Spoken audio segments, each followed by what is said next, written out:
تعالوا أقول لكم على حقيقة خبر وفاة الفنانة الجزائرية سميرة لوروناز.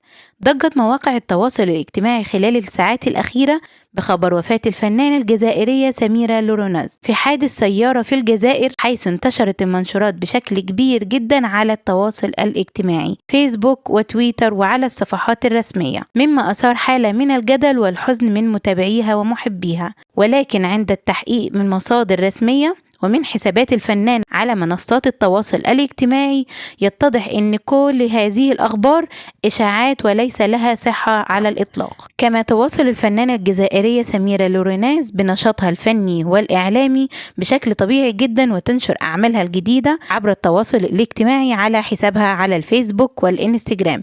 كما خرجت الفنانة بنفسها للرد على كل هذه الإشاعات عبر خاصية الستوري على حسابها الإنستجرام، ومؤكدة أن كل ما تداوله بمجرد خبر كاذب لا أساس له من الصحة.